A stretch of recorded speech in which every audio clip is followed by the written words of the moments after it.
So hello and welcome to all of you guys on my YouTube channel walk for SSC. So मेरा नाम है रवि कुमार और आज मैं आपको पढ़ाने वाला हूँ जीएस के अंदर काफी ज्यादा इंपॉर्टेंट टॉपिक है। दिस इज कॉल्ड भारत के प्रमुख बंदरगाह। देखिए बंदरगाह को क्या बोलते हैं हम? सी पोर्ट्स, इंग्लिश में सी पोर्ट्स इन्हें कहा जाता है। तो जैसे कि यहाँ पे मैंने आपको इमेज के थ्रू दिखाया हुआ है, देखिए जहां से ये बड़े बड़े जो जहाज हैं एक देश से दूसरे देश सामानों का एक्सपोर्ट और इंपोर्ट करते हैं, तो उसी जगह को हम क्या बोलते हैं? बंदरगाह। ठीक है। और दूसरी बात मैं बता दूं आपको, आप मुझे अनअकैडमी पे भी फॉलो कर सकते हैं और वहां पे अगर आपको मेरा कंप्लीट सिलेबस खरीदना है इंग्लिश के लिए तो आप वहां पे 10% डिस्काउंट भी प्राप्त कर सकते हैं by using my referral code. Referral code है गेट सक्सेस पॉइंट। आप अगर डालेंगे गेट सक्सेस पॉइंट इंसर्ट करेंगे तो आपको 10% डिस्काउंट मिल जाने वाला है। तो चलिए आगे बढ़ते हैं अपनी वीडियो के को स्टार्ट करते हैं। देखिए यहाँ पे आपको पीडीएफ भी मिलने वाली है। आपको डिस्क्रिप्शन में जाना है ना? डिस्क्रिप्शन में आपको पीडीएफ पूरी ये सेम एज इट इज आपको मिल जाने वाली है। और हम इस वीडियो के अंदर at the end of this video previous year questions भी लेकर के आए हैं जो आपको मैं यहाँ पे करवाने वाला हूँ। आप खुद ही आंसर उनके दे पाएंगे। चलिए मैं पहले आपको क्वेश्चन ही दिखा देता हूँ जो कि हमने यहाँ पे आपके लिए रखे हुए हैं। देखेंगे अगर हम तो देखिए कुछ इंपॉर्टेंट क्वेश्चंस जो कि इस लेक्चर के एंड में मैं आपको करवाने वाला हूं। देखेंगे जैसे कि यहाँ पे क्वेश्चन है, थोड़ा सा टाइम लग रहा है। देखिए समुद्री तट रेखा भारत के कितने राज्यों से जुड़ी हुई है? ये क्वेश्चंस है और ये काफी बार पेपर में आ भी चुके हैं। प्राइवेट कंपनी द्वारा चलाया जाने वाला बंदरगाह का नाम बताना है। नेक्स्ट अगर देखिए हुगली नदी के किनारे स्थित कौन सा बंदरगाह है? जापान के लिए लौह अयस्क मतलब निर्यात कौन सा बंदरगाह करता है? तो इस टाइप के सारे हम क्वेश्चंस को यहाँ डील करने वाले हैं।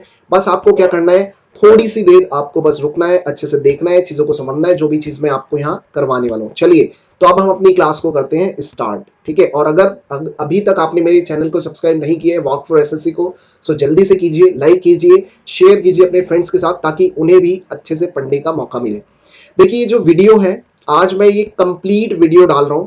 देखिए कंप्लीट वीडियो का मतलब क्या है? एक कॉम्पैक्ट है, मतलब पूरे जितने भी इंपॉर्टेंट सी पोर्ट्स हैं उनको कवर करते हुए हम आगे बढ़ेंगे और मैंने जैसे कि आपको क्वेश्चन दिखाए हैं उनको डील करेंगे। सो आई गारंटी यू कि अगर आप कोई भी पेपर दे रहे हैं और उसके अंदर जीएस से पोर्ट से सी पोर्ट से रिलेटेड क्वेश्चन आता है तो आप सारे क्वेश्चन कर पाएंगे। और ये है मेरा नंबर 8287886768 पर आप मुझे व्हाट्सएप भी कर सकते हैं। अगर आप व्हाट्सएप करना चाहें तो व्हाट्सएप भी कर देंगे, मतलब कुछ भी अगर आपके डाउट्स है, मैथ्स है, रीजनिंग है, इंग्लिश है, जीएस किसी से भी रिलेटेड। चलिए तो भारत के प्रमुख बंदरगाह देखेंगे, भारत के प्रमुख बंदरगाह के बारे में। तो सबसे पहले तो आपको ये जानना पड़ेगा कि एक बंदरगाह किसे कहा जाता है, उसकी प्रॉपर डेफिनेशन क्या होती है। देखिए हमने पूरा अच्छे से पीपीटी के थ्रू आपको समझाने का हम प्रयास करेंगे। यहाँ पे यह एक तटीय क्षेत्र होता है। देखिए तटीय मतलब तट के पास का एक क्षेत्र होता है जो जलीय व्यापार और यात्राओं का संचालन करता है। क्लियर? चलिए अगर हम बात करें तो भारत के अंदर बहुत सारे क्या है? पोर्ट्स हैं, काफी सारे पोर्ट्स हैं, लेकिन आज जो हम बात करने वाले हैं वो कुछ ही इंपॉर्टेंट पोर्ट्स हैं। जैसे कि ये देखिए 13 बड़े बंदरगाह, हम 13 जो बड़े बंदरगाह हैं उनके बारे में बात करेंगे। और छोटे जो हैं कितने हैं? 200 छोटे बंदरगाह हैं, तो उनके बारे में आज हम बात नहीं करेंगे क्योंकि आपको पता है 200 बंदरगाह को पढ़ना इतना ईजी तो है नहीं, क्योंकि 200 को अगर हम पढ़ने लग गए तो आप बताइए कितना बड़ा आपका सिलेबस हो जाने वाला है। तो जो हमारे मेन है, इंपॉर्टेंट है, वो 13 बंदरगाह हैं, उनके बारे में हम अच्छे से एनालिसिस डिटेल में पढ़ने वाले हैं। तो देखिए जो बड़े बंदरगाह हैं वो हमारे कितने हैं? 13। आपको याद रखना है, सबसे पहला क्वेश्चन यहीं से आता है। और ये जो बड़े बंदरगाह है इनका जो रख रखाव करती है वो मतलब किन के अंतर्गत अंतर्गत आता है? वो केंद्र सरकार के अंतर्गत आता है, मतलब है ना, सेंट्रल गवर्नमेंट के अंदर में ये आते हैं पूरे 13 पोर्ट्स। अगर हम बात करें जो छोटे हैं 200 के लमशम है, वो जो है राज्य सरकारों के अंदर अंतर्गत आते हैं, मतलब सभी राज्यों के पास अपने छोटे छोटे बंदरगाह हो सकते हैं। ठीक है। चलिए आगे बढ़ते हैं। अब हम देखते हैं बंदरगाह के टाइप कितने होते हैं। तो ये दो टाइप होते हैं। एक होता है प्राकृतिक पोर्ट, प्राकृतिक मतलब नेचुरल पोर्ट। सेकेंड इज कृत्रिम पोर्ट। कृत्रिम मतलब क्या होता है? आर्टिफिशियल। क्या होता है? इसको मैं लिख देता हूं, आर्टिफिशियल पोर्ट। अब देखिए आर्टिफिशियल और ये नेचुरल पोर्ट के अंदर मतलब इन दोनों में क्या डिफरेंस होता है, पहले इसे अच्छे से समझिए, फिर मैं सारी चीजें यहाँ आपको अच्छे से क्लियर कर दे रहा हूँ और अच्छे से बताऊंगा। देखिए प्राकृतिक ठोस चट्टानों से बने हुए जो भी पोर्ट होते हैं उन्हें प्राकृतिक पोर्ट कहा जाता है। मानव द्वारा मतलब ह्यूमन मेड, देखिए जिन्हें मतलब ह्यूमन ने बनाया है, ह्यूमन मेड, तो उन्हीं को हम क्या बोलते हैं? कृत्रिम पोर्ट कहा जाता है उन्हीं को। क्लियर? थोड़ा सा आगे बढ़ते हैं अब हम आगे देखेंगे इनके मैं थोड़ा सा आपको डायग्राम बना के ज्यादा अच्छे से समझा पाऊंगा। देखिए यहाँ पे जैसे कि दिख रहा होगा कि जैसे ये पानी है आप मान लीजिए, और ये उसकी क्या है, कोस्टल लाइन है, मतलब तट रेखा है ना। तो यहाँ पे आपको दिखता होगा कि यहाँ पे एक क्या होता है कि एक पूरी ठोस चट्टान होगी है ना, जहाँ पे बड़े बड़े जहाज खड़े होते हैं ना, और लोडिंग की सामानों का लोडिंग किया जाता है। तो यहाँ पे क्या होता है, ये ठोस चट्टान है, मान लीजिए ये क्या है, ठोस चट्टान है। तो कहने का मतलब ये है नेचुरल है, जो ऑलरेडी पहले से बनी हुई है। समझ गए? यहीं पे तो सारे वो आएंगे, तो जितने भी सारी चीजें यहीं से ही जाएगी, और यहाँ से फिर मतलब समुद्र में जहाज उतर करके चले जाएंगे। लेकिन अगर बात की जाए मानव मेड, तो मानव मतलब मानव द्वारा जो ह्यूमन मेड होते हैं, तो जैसे कि अगर हम बात करें कि यहाँ पे कोई भी क्या नहीं है, कोई भी एक कोई ठोस क्या नहीं है, ठोस चट्टान नहीं है। तो अगर ठोस चट्टान नहीं होगी तो चढ़ेंगे किस पे, है ना, और स्थल तक कैसे जाएंगे? तो यहाँ पे ह्यूमंस क्या कर देते हैं कि, है ना, एक ठोस क्या तैयार कर देते हैं, एक ठोस चट्टान तैयार कर देते हैं, जिससे कि मतलब आने जाने में ज्यादा तकलीफ ना हो। तो इसी को ही हम क्या बोलते हैं, कृत्रिम पोर्ट, है ना, क्या बोलते हैं, कृत्रिम पोर्ट बोला जाता है। और इसी को बोला जाता है, इसको बोला जाता है प्राकृतिक, जो ऑलरेडी नेचुरल मेड है। समझ में आया? आई होप कि समझ में आ गया होगा। चलिए आगे बढ़ते हैं। ये क्वेश्चन वेरी वेरी इंपॉर्टेंट है, वेरी वेरी इंपॉर्टेंट। देखिए ये कितनी बार क्वेश्चन पूछा भी गया है। समुद्री तट रेखा राज्य के 9 राज्यों से जुड़ी है, सॉरी कितने, 9 राज्यों से क्या है, जो स्टेट्स हैं वो टच है, समुद्री तट रेखा है। देखिए इधर जैसे कि मैप के थ्रू मैं दिखा रहा हूं आपको, जैसे यहाँ पे जितने भी ये नीचे वाले पार्ट हैं जो पानी से टच है, अगर आप इसे काउंट करेंगे टोटल को, तो कितने बनेंगे, 9 स्टेट्स आपके मिलने वाले हैं। और देखिए पोर्ट ऑलरेडी ऑलमोस्ट कहाँ पे होंगे आप बताइए? जो पोर्ट है वो यहीं पे तो होंगे, कहाँ पे होंगे, जितना ये इलाका है, जितना ये मैं आपको कवर करके दिखा रहा हूँ, यहीं पे तो सारे पोर्ट हैं। तो इन्हीं के बारे में हम इंपॉर्टेंट बातें करने वाले। देखिए जैसे कि यहाँ पे है कांडला, ठीक है, फिर है मुंबई, फिर नहावा शेवा, पणजी में के अंदर है मारमागुआ, फिर न्यू मंगलोर है, कोचीन है। तो ये सारे पूरे अगर आप इनको काउंट करोगे तो 13 है टोटल। और एक याद रखना, अंडमान निकोबार के अंदर है port Blair, very very important, ठीक है। तो ये पूरा सीक्वेंस वाइज है, इसको भी हम अच्छे से एनालिसिस करने वाले, लेकिन अभी हम चलते हैं पहले आगे थोड़ा सा, है ना। चलिए अगर हम बात करें सबसे पहला बंदरगाह, सबसे पहला बंदरगाह है कांडला बंदरगाह, वेरी वेरी इंपॉर्टेंट। देखिए कांडला बंदरगाह जो कहाँ पे पड़ता है, गुजरात का कच्छ की खाड़ी के अंदर, है ना। मैं आपको दिखा देता हूँ थोड़ा सा, ये मैप के थ्रू कहाँ पड़ता है, गुजरात कच्छ की खाड़ी। देखिए ये वाला है, ये है कांडला बंदरगाह, यहाँ पे जो दिखा रखा है इस पूरे पार्ट को, है। और ये यहाँ पे कच्छ की खाड़ी भी पड़ती है, ठीक है। और इसके इधर वाला पार्ट क्या हो जाता है, पाकिस्तान। आप सभी को दिख ही रहा होगा, ये पाकिस्तान वाला पार्ट हो जाता है, ठीक है। अगर हम बात करें, देखिए अब अगर हम बात करें चीजों पे आगे, यह बंदरगाह भारत विभाजन के पश्चात विकसित किया गया था, वेरी वेरी इंपॉर्टेंट। हुआ क्या था, देखिए पहले आपको पता है भारत और पाकिस्तान, है ना, आपस में जुड़े हुए थे, अलग तो थे नहीं, एक ही कंट्री थी, है ना। तो बाद में क्या हुआ, 1947 में विभाजन हो गया, पाकिस्तान इधर चला गया और इंडिया आपको पता है यहाँ का पार्ट बन गया। तो इससे पहले याद रखिए, सबसे पहले एक कराची बंदरगाह हुआ करता था, वहीं से पूरे वर्ल्ड के साथ हम अपना ट्रेड करते थे, ना। तो कराची बंदरगाह तो अब क्या हुआ, 1947 के बाद वो किसके पास चला गया, पाकिस्तान के पास। देखिए यह कराची बंदरगाह का विकल्प था, कौन सा, कांडला बंदरगाह, जो आजादी के बाद पाकिस्तान में चला गया था। अब समझिए आप, अगर पाकिस्तान के पास चला गया तो इंडिया के पास तो रहा नहीं, यहाँ पे इंडिया के पास तो कुछ रहा ही नहीं फिर। तो अब इंडिया ने क्या सोचे कि भाई नहीं, हमें भी यहाँ पे कोने पे एकदम क्या बनाना पड़ेगा, एक मतलब एक बंदरगाह हमें जरूरत है। तो सबसे पहले कांडला बंदरगाह को ही डेवलप किया गया, बनाया गया। लेकिन ये नॉर्मली अगर आप देखेंगे नेचुरल है, ठीक है। बनाने का मतलब उस चीज को ये नहीं कि एकदम उन्होंने बनाया है, जैसे मैंने बताया ये नेचुरली है, तो बाद में डेवलप किया गया, ठीक है। अच्छा इसका नेक्स्ट पॉइंट है वेरी वेरी इंपॉर्टेंट, ये टैक्स फ्री ट्रेड है, मतलब यहाँ पे ट्रेड्स करने पर कोई भी टैक्स नहीं लगता है, वेरी वेरी इंपॉर्टेंट क्वेश्चन है, ये काफी बार पूछा गया है। कौन सा है, कांडला बंदरगाह, ठीक है। नेक्स्ट पॉइंट पे चलते हैं, इसी को देखिए, इसका नाम अभी चेंज करके क्या रखा गया है, दीनदयाल पोर्ट रखा गया है। दीनदयाल बंदरगाह पोर्ट किसे कहा जाता है, तो याद रखना आप, किसे कहा जाता है, कांडला बंदरगाह को दीनदयाल पोर्ट कहा जाता है, वेरी वेरी इंपॉर्टेंट। अभी प्रेजेंट में थोड़े समय पहले इसका नाम बदल करके ये करा गया।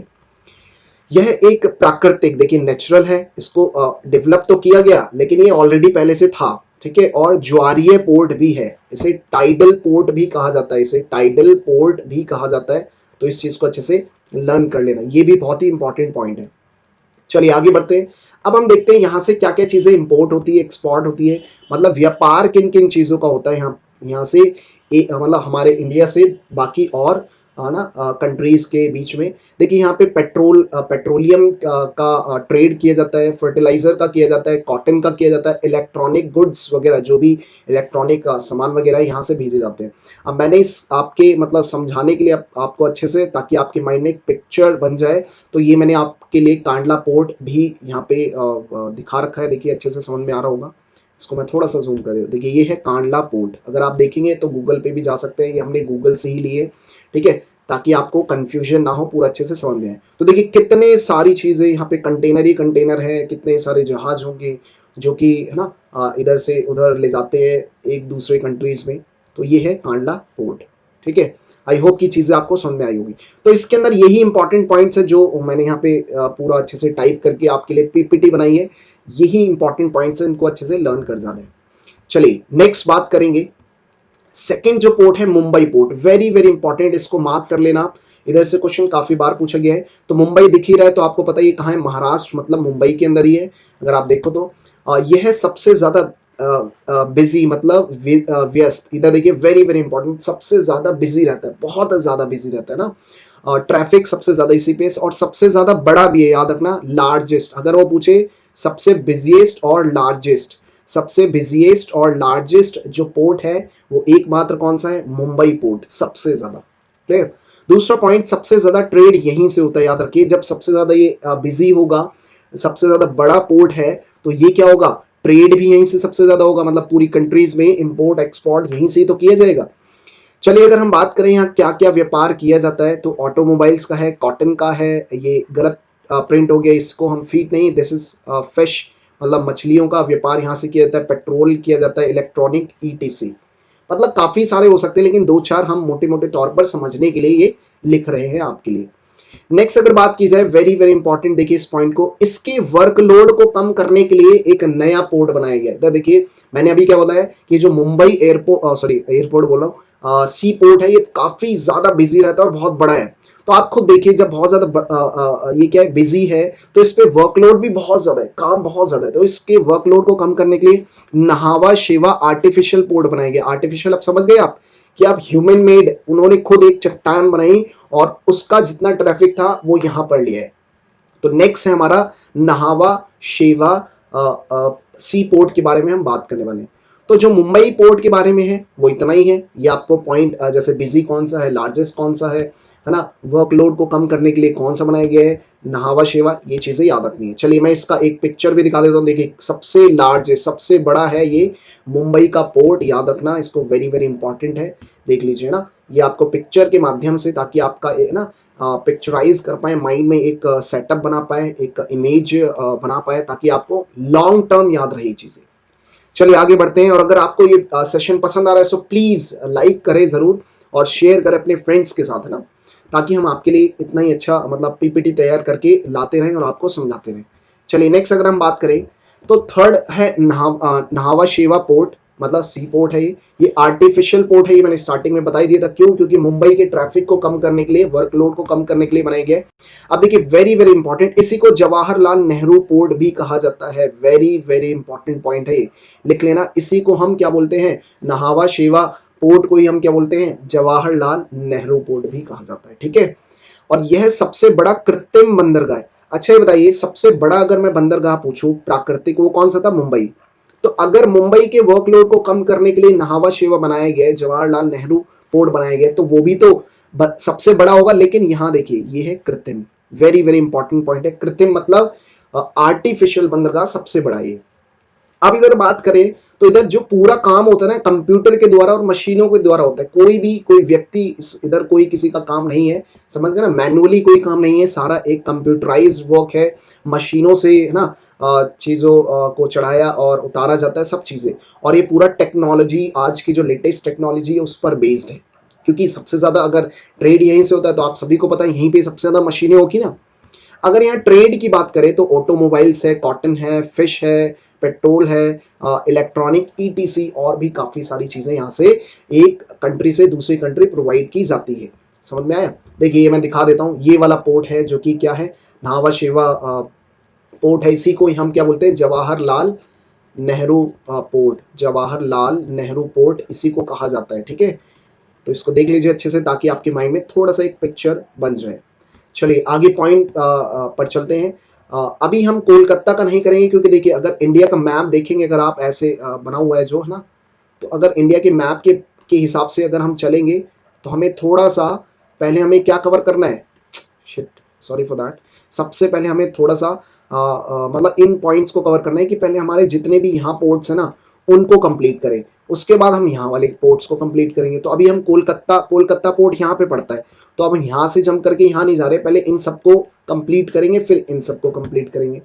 चलिए तो मैं आपको आगे लेकर के चलता हूँ, क्योंकि देखिए मुंबई के नीचे सबसे पहले ऊपर गुजरात था, गुजरात के नीचे क्या था, मुंबई, और मुंबई के नीचे क्या आता है आप बताइए, मुंबई के नीचे आता है गोवा, आता है ना। तो हम गोवा के बारे में बात कर लेते हैं।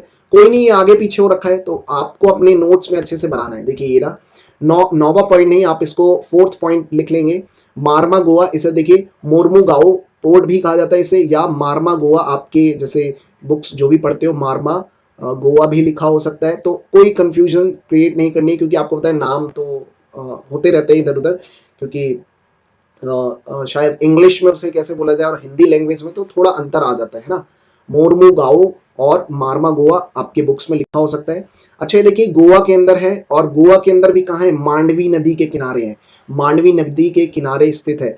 और एक क्वेश्चन इससे आपका ये भी पक्का हो गया है, याद रखेंगे कि गोवा किस नदी के किनारे स्थित है, तो कौन सी है, मांडवी नदी। वेरी वेरी इंपॉर्टेंट क्वेश्चन, कितनी बार आया हुआ है कि गोवा किस नदी के किनारे स्थित है। तो अगर गोवा मांडवी नदी के किनारे स्थित है तो भाई वहां का जो पोर्ट है मारमा गोवा या मोरमुगाओ, ये भी कहां पे है, मांडवी नदी के किनारे स्थित है, ये आपको याद रखना है। यहां से जो ट्रेड किया जाता है नारियल का, चमड़ा वस्तु, चमड़े की वस्तुएं सॉरी, मछली, आपको बताइए फिश, लौह अयस्क, लौह ओर्स है ना, ओर्स मतलब क्या होता है, ओर मतलब होता है अयस्क। तो अयस्क मतलब जैसे लोहा क्या होता है, लोहा डायरेक्टली हमें तो नीचे से नहीं मिलता कि हमने खुदाई की और हमें लोहा मिल गया।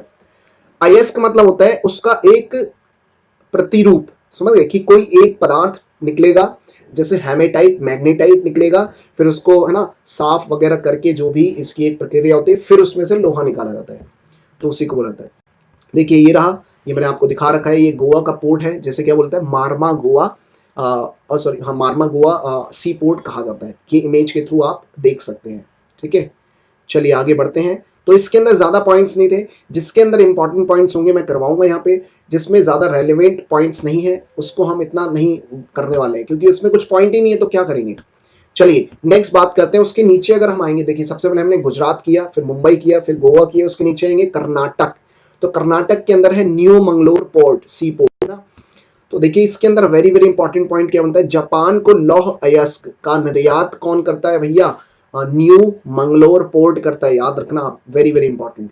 इसमें ट्रेड्स क्या क्या किया जाता है, मछली, कॉफी है, फल है, चमड़ा है, वस्तु है आदि। क्योंकि देखिए यहाँ एक नया वर्ड जुड़ा है कॉफी, तो कॉफी सबसे ज्यादा इंडिया के अंदर कर्नाटक में ही होती है, याद रखना। इसके अंदर मैं बता भी देता हूँ, कर्नाटक के अंदर एक जगह है शकलेशपुर, शकलेशपुर एक जगह का नाम है ना। यहाँ पे कर्नाटक के अंदर सबसे ज्यादा कॉफी का प्रोडक्शन होता है ना, इंडिया में नंबर 1 है, ये चीजें याद रखना।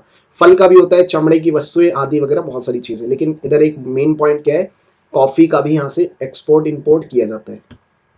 चलिए आगे बढ़े, तो न्यू मंगलौर जो कि कर्नाटक में, ये चीजें आपको याद रखनी है। इधर देखिए ये रहा, तो ये मैंने आपके लिए पूरा अच्छे से पीपीटी तैयार की हुई, सो दैट आपको इमेजेस से भी चीजों को अच्छे से समझ में आए और आप लंबे समय तक याद रखें। चलिए अगर उससे और नीचे जाएंगे, एकदम कोने पे, अगर आपने देखा होगा जैसे हमारा इंडिया का मैप है, तो इसके एकदम कोने पे क्या है भाई, यहाँ पे केरल है, आपको पता है, और उसका एक पोर्ट है कोचीन पोर्ट, क्या है, कोचीन पोर्ट। तो याद रखना वो कहाँ पे है, केरल में। अब देखिए इसके अंदर क्या खासियत है, यहाँ अंग्रेजों द्वारा सबसे पहले और सबसे ज्यादा व्यापार हुआ करता था, मतलब यहाँ पे सबसे ज्यादा पहले की बात है, जो टाइम है 1707 से 1947 तक, सबसे ज्यादा कोचीन पोर्ट से ही है ना, मतलब पूरा ट्रेड किया जाता था। तो याद रखना अंग्रेजों के समय का अगर पूछा जाए तो कौन सा है, कोचीन पोर्ट कहा जाता है। और 1947 के बाद कौन सा बना सबसे पहले, कांडला, आपको पढ़ाया था मैंने गुजरात के अंदर। देखिए यहीं पे ये किसके पास है, वेलिंगटन द्वीप है एक, वहां उसके पास है ये वेलिंगटन एक द्वीप है, उस द्वीप के पास ही क्या है ये कोचीन पोर्ट है, सी पोर्ट है, यहाँ से ट्रेड्स होता है स्पाइसेस, देखिए मसाले, है ना। और आप सभी को पता होगा कि केरल को मसालों का बगीचा भी कहा जाता है, मसालों का बगीचा, क्योंकि आप सभी को पता होगा कि सबसे ज्यादा जो इंडिया में मसाले होते हैं वो कहाँ से होते हैं, केरल से। केरल में सबसे ज्यादा प्रोडक्शन होता है ना, बड़ी इलायची हो गया, लौंग हो गया, जितने भी हमारे मसाले होते हैं सबसे ज्यादा प्रोडक्शन केरल में ही होता है। और आपने सुना होगा जो अंग्रेज आए थे, पुर्तगालीज आए थे इंडिया के अंदर, है ना, तो उन्होंने केरल मतलब केरल से काफी सारे पता नहीं कितना मतलब मसाले भर भर के ले गए थे जहाज, तभी तो जाकर के वो अमीर बने, क्योंकि हमारे पास काफी ज्यादा मात्रा में था, और अभी भी है और पहले भी था। चाय है, कॉफी है, मछली है, रबड़ आदि, ये सब चीजें यहाँ प्रोडक्शन मतलब ट्रेड किया जाता है। देखिए ये कोचीन बंदरगाह, तो इन चीज को आप देख सकते हो इमेज के थ्रू। तो सभी में हमने पर्टिकुलर एक इमेज लगाई हुई है ताकि आपको अच्छे से समझ में आए। अब देखिए चेन्नई, सॉरी चेन्नई के पास है एक एन्नोर पोर्ट, वेरी वेरी। अब इस वाले पार्ट पे आते हैं ना, जैसे हमने ये वाले पार्ट के तो कंप्लीट कर लिए, अब हम इस वाले पार्ट पे आ जाते हैं। यहाँ पे कुछ पोर्ट्स हैं उसको भी हम पढ़ लेते हैं, ठीक है।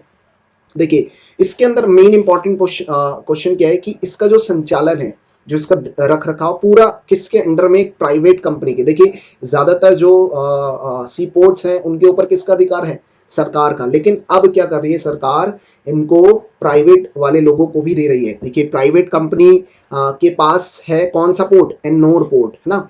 और इधर देखिए इसको बुलाता है ये थोड़ा सा मिसप्रिंट है तो इसको है ना, ये गलत हमने प्रिंट कर दिया है थोड़ा सा, तो इसको हम करने के लिए थोड़ा सा मैं आपको बता देता हूँ। इसका जो नाम है क्या है, कामा रजार। देखिए कामा रजार एक पोर्ट, मतलब ये एक कंपनी है प्राइवेट लिमिटेड, एक ये कंपनी है, तो यही इसको संभाल रही है, किसको, एन्नोर पोर्ट को। वेरी वेरी इंपॉर्टेंट, याद रखना, ठीक है। तो इसके अंदर यही पूछा जा सकता है।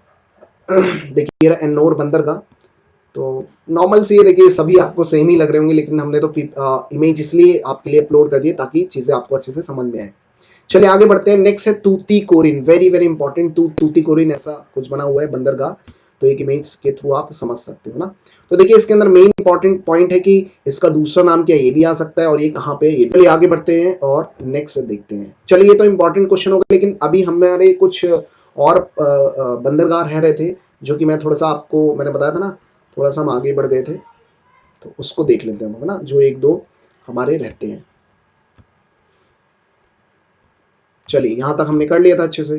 तो अब देखिए कोलकाता पोर्ट के बारे में हम अच्छे से बात करने वाले हैं, जो कि कोलकाता यहाँ पे पड़ता है ना, तो कोलकाता के अंदर भी पोर्ट है, उसके बारे में बात करते हैं। इसी को कोलकाता पोर्ट भी बोला जाता है, कोलकाता पोर्ट। देखिए कोलकाता पोर्ट जो है हुगली नदी के किनारे, तो आपका क्वेश्चन ये भी आ जाता है कि भाई जो कलकत्ता है, पश्चिम बंगाल है, वो किस नदी के किनारे है, हुगली नदी के किनारे स्थित है, और वहीं पे पोर्ट है। देखिए इसका नाम है श्यामा, देखिए श्याम नहीं श्यामा, इसको लिख लेना अच्छे से, मिसप्रिंट है। श्यामा प्रसाद मुखर्जी पोर्ट भी कहा जाता है इसको, श्यामा प्रसाद मुखर्जी पोर्ट भी कहा जाता है। यह एक प्राकृतिक पोर्ट है, इधर देखिए ये प्राकृतिक है, आर्टिफिशियल नहीं है। Very very important point. व्यापार की दृष्टि से दूसरे नंबर पे आता है, सेकंड नंबर पे। देखिए फर्स्ट नंबर पे कौन सा था, मुंबई का, है ना, महाराष्ट्र वाला मुंबई पोर्ट, जो मैंने बताया था, जिसपे सबसे ज्यादा क्राउड रहता था, है ना, ट्रैफिक रहता था। लेकिन अब क्या है, व्यापार की दृष्टि, और सबसे ज्यादा व्यापार भी वहां होता था, लेकिन सेकंड नंबर पे आता है कोलकाता पोर्ट, है ना। अब देखिए यहाँ इंपॉर्टेंट एक बहुत इंपॉर्टेंट चीज मैं बताने वाला हूँ, वेरी वेरी वेरी इंपॉर्टेंट। यहाँ जहाजों को पोर्ट पर आने में समस्या होती थी पहले, क्योंकि हुगली नदी में कीचड़ भरा हुआ है। उसी के लिए हुगली नदी पर फरक्का बैराज बांध बनाया गया है। अब ये फरक्का बैराज बांध एक नया बांध आया आपके सुनने में, तो आप समझिए कि जैसे मैं मान लूँ कि ये है पश्चिम बंगाल, यहाँ से कोई क्या आ रहा है, मतलब वो आ रहा है, मतलब जहाज आ रहा है ना, तो होता क्या था कि जहाज ना ये यहाँ तक पहुंच नहीं पाते थे। क्यों नहीं, क्योंकि यहाँ पे काफी ज्यादा कूड़ा कबाड़ गाद वगैरह भरी रहती ना, तो ये भरी रहती थी, तो उससे आगे चल ही नहीं पाते थे। तो अब फरक्का बैराज यहाँ पे बांध बनाया गया, और बांध से वहां से पानी छोड़ा गया। इधर देखिए इस बांध का निर्माण कोलकाता बंदरगाह की गाद से मुक्त कराने के लिए, समझ गए कि एकदम से बाढ़ का सॉरी बांध का पानी छोड़ा जाएगा, और ये सारा जितना भी पॉइंट है ये क्लियर हो जाएगा, और ये अपने मेन पॉइंट पर पहुंच सकेंगे, है ना, कोलकाता पोर्ट पर पहुंच सकेंगे। तो ये वेरी इंपॉर्टेंट है। तो इसके लिए फरक्का बैराज को बनाया गया, तो याद रखना फरक्का बैराज कहां बनाया गया और क्यों बनाया गया, ठीक है। आई होप कि समझ में आ गया होगा। ट्रेड क्या क्या होता है यहाँ से, जूट है, चीनी है, सीमेंट है, कपड़े है, रुई, चावल आदि बहुत सारी चीजें यहाँ से व्यापार किया जाता है। देखिए ये रहा, ठीक है, ये कलकत्ता का पोर्ट है। अब देखिए कलकत्ता में भी जैसे अभी मैंने बताया यहाँ सेकंड लार्जेस्ट और सबसे ज्यादा व्यापार किया जाता है। तो ये भी क्या है, एक टाइप से बहुत ज्यादा बिजी है, बहुत ज्यादा ट्रैफिक है सॉरी यहाँ पे भी। तो इस ट्रैफिक को कम करने के लिए अब एक दूसरा पोर्ट बनाया गया, this is called Haldia port, और ये भी कोलकाता के अंदर ही है। याद रखना हल्दिया पोर्ट कोलकाता के अंदर है। ये दूसरा वैकल्पिक है, वैकल्पिक मतलब ऑप्शनल, कि भाई इसको इसके वर्कलोड को कम करने के लिए। इधर देखिए यह एक प्राकृतिक पोर्ट है, लेकिन ये एक प्राकृतिक है याद रखना, और कोलकाता पोर्ट का वर्कलोड कम करता है। कोलकाता पोर्ट का क्या करता है, ये वर्कलोड को कम करता है, ठीक है ना। चलिए ये देखिए, ये देखिए जैसे कि दिखाया गया है ना, तो इमेज के थ्रू आप समझ सकते हैं। चलिए नेक्स्ट, अगर हम कोलकाता से नीचे आएंगे तो उड़ीसा पड़ेगा। उड़ीसा का जो एक पोर्ट है खुद का, वो क्या है, पारादीप। देखिए पारादीप पोर्ट उड़ीसा के अंदर है। देखिए जापान के लिए वेरी वेरी इंपॉर्टेंट, यहाँ से क्या बनता है, जापान के लिए लौह अयस्क निर्यात करता है।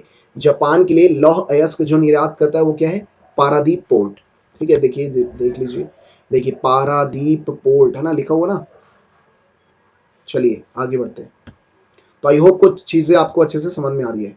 अब देखिए वेरी वेरी वेरी इंपॉर्टेंट, यहां से क्वेश्चन पूछा जाता है, विशाखापट्टनम पोर्ट है ना, जो कि कहाँ है, आंध्र प्रदेश में। विशाखापट्टनम पोर्ट जो कि कहाँ है, आंध्र प्रदेश में है। ये क्या है, सबसे गहरा बंदरगाह है। देखिए अगर पूछा जाए आपसे सबसे गहरा बंदरगाह कौन सा है, सबसे गहरा, तो कौन सा है, विशाखापट्टनम पोर्ट। यहाँ से श्रीलंका के साथ व्यापार किया जाता है। देखिए यहाँ पास में ही श्रीलंका है, तो उसके साथ व्यापार किया जाता है। ट्रेड्स में क्या क्या होता है, टोबैको है, फिश है, केमिकल है, इंजीनियर्स नहीं है, इंजीनियरिंग इक्विपमेंट्स है। अच्छा ये लिखा हुआ है इक्विपमेंट्स वगैरह है, तो देख लीजिए ये इमेज है।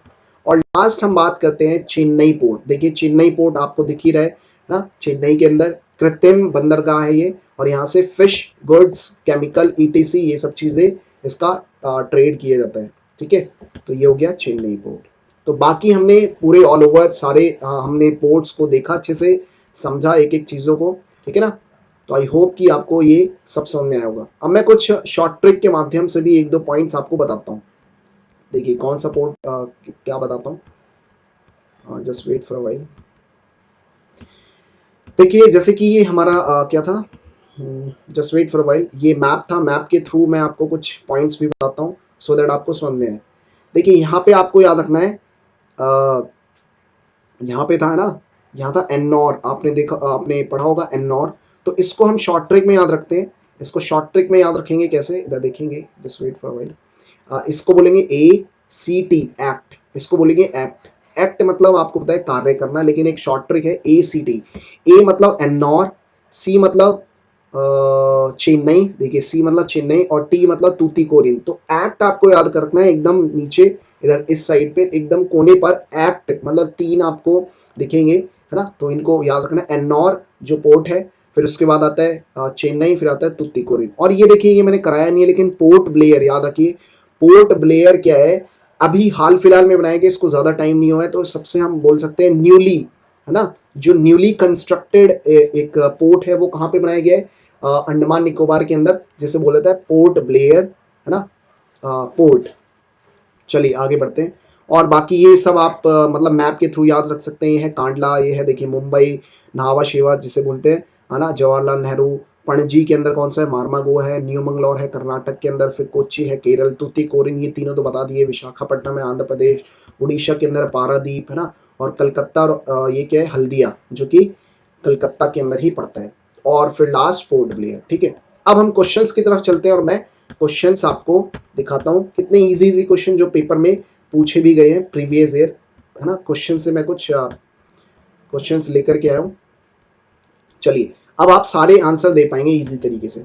भारत में कितने समुद्री बंदरगाह हैं, देखिए ये क्वेश्चन थोड़ा सा मिस प्रिंट हो गया। भारत में कितने मुख्य, देखिए अगर बंदरगाह की बात करी जाए तो काफी सारे हैं, 200 भी हैं, 13 भी हैं, अगर दोनों को ऐड कर दिया जाए तो 213, और उससे भी थोड़े ज्यादा ही हो सकते हैं, 200 अप्रॉक्स हम बता रहे हैं, ठीक है।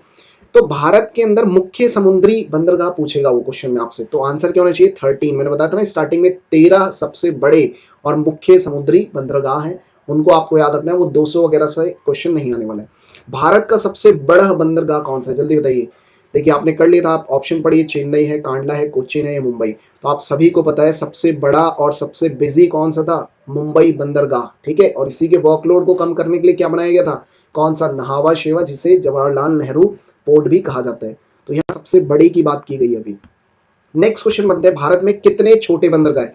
देखिए तो ये अप्रॉक्स है ना, जरूरी नहीं है कि भाई कहीं कहीं लिखा हो सकता है कि 195 190, तो एक एवरेज के तौर पे अगर हम देखें तो 200 के लमसम आप आंसर लगा सकते हैं कि 200 छोटे मोटे बंदरगाह हैं भारत के अंदर। नेक्स्ट बात करते हैं अगर हम, भारत का सबसे युवा बंदरगाह, एकदम युवा है, यंग है, नया नया एकदम। तो अभी मैंने आपको बताया था इनमें से ये कोई सा भी आंसर नहीं है, आंसर है पोर्ट ब्लेयर बंदरगाह, जो कि अंडमान निकोबार के अंदर मैंने आपको बताया था, अभी बताया था ना। चलिए आगे बढ़ते हैं, भारत का सबसे व्यस्त मतलब बिजी बंदरगाह कौन सा है, जल्दी आंसर बताइए। सबसे ज्यादा बिजी बंदरगाह कौन सा है, तो आप सभी को पता है कौन सा है इसके अंदर। पोर्ट ब्लेयर बंदरगाह तो है नहीं, है ना। जवाहरलाल नेहरू या कांडला या ये, तो आप सभी को पता है कौन सा होना चाहिए, जवाहरलाल नेहरू बंदरगाह, यही वाला जो मुंबई वाला है ना, उसी को हम बोलते हैं सबसे ज्यादा बिजी है वो। चलिए आगे बात करते हैं। नेक्स्ट क्वेश्चन है 6 क्वेश्चन, सबसे गहरा बंदरगाह, है ना, सबसे गहरा बंदरगाह। तो आप इसका आंसर दीजिए, आपको पता ही होगा, आपने करा होगा अच्छे से। सो इसका आंसर आपको खुद ही कमेंट बॉक्स में लिखना है, मैंने पूरा अच्छे से आपको बताया था। चलिए इस क्वेश्चन में देखिए कोलकाता है, अच्छा ये ई ऑप्शन लिख गया है तो इसमें ई तो है नहीं ना, जस्ट वेट फॉर व्हाइल। चलिए जापान के लिए लौह अयस्क निर्यात कौन सा बंदरगाह करता है, तो इधर मैंने बताया था पारादीप, पारादीप बंदरगाह क्या करता है, जापान के लिए लौह अयस्क निर्यात करता है। नेक्स्ट, हुगली नदी के किनारे स्थित कौन सा बंदरगाह है, हुगली नदी के किनारे। अब देखिए यहाँ पे कोलकाता भी लिखा हुआ है, हल्दिया भी लिखा हुआ है ना, तो हुगली नदी के किनारे कौन सा बंदरगाह है। अब ये भी पूछा जाता है कौन सा कृत्रिम, है ना, कृत्रिम बंदरगाह है, या आपसे पूछा जाता है प्राकृतिक, तो प्राकृतिक कौन सा है, कोलकाता है। लेकिन अगर बंदरगाह पूछे तो आपको कोलकाता ही लगाना है, क्योंकि कोलकाता सबसे पहले है वो, तो उसका वर्कलोड कम करने के लिए हमने क्या बनाया, हल्दिया बंदरगाह। समझ में आया। चलिए नेक्स्ट क्वेश्चन पे आगे बात करते हैं, प्राइवेट कंपनी द्वारा चलाया जाने वाला बंदरगाह कौन सा है, प्राइवेट कंपनी द्वारा चलाया जाने वाला, एन्नोर, मैंने बताया था ना, इसका मैंने पूरा वो भी बताया था, प्राइवेट कंपनी है तो वो चलाती है इसे ना। चलिए समुद्री तट रेखा भारत के कितने राज्यों से जुड़ी हुई है, तो इसका आंसर है 9 इज द राइट आंसर। मतलब ये क्या है, कितने मतलब भारत की स्टेट है जो जलमग्न है, जलमग्न मतलब एकदम कोने पे है ना, एकदम तटीय क्षेत्र पड़ता है उनका, तो 9 ऐसे स्टेट्स हैं। तो आई होप कि ये पूरे 10 क्वेश्चन आपको समझ में आए होंगे। इसमें एक क्वेश्चन मैंने दिया उसे आपको कमेंट करना है। तो यही था आज के लिए, पूरा मैंने अच्छे से आपको बताया। आपको अगर कुछ भी प्रॉब्लम हो, कुछ भी समझ नहीं आया है, कुछ भी XYZ आप हमें फीडबैक देना चाहते हो, तो आप हमें दे सकते हैं कमेंट के अंदर, ठीक है। आपके कुछ भी डाउट हो तो 8287886768 पे आप मैसेज कर सकते हैं, है ना। उस चीज़ को हम जल्दी से जल्दी क्लियर करने का ट्राई करेंगे, ठीक है। तो आई होप की चीज़ें आपको अच्छे से समझ में आई होगी। इसको अच्छे से नोट डाउन करना है आपको, पूरे अच्छे से बकायदा नोट्स बनाने, और इतना अगर आपने पढ़ लिया सो आई गारंटी हो कि अगर बंदरगाह से कोई भी क्वेश्चन आ जाता है तो आप उसे इजीली डील कर पाएंगे।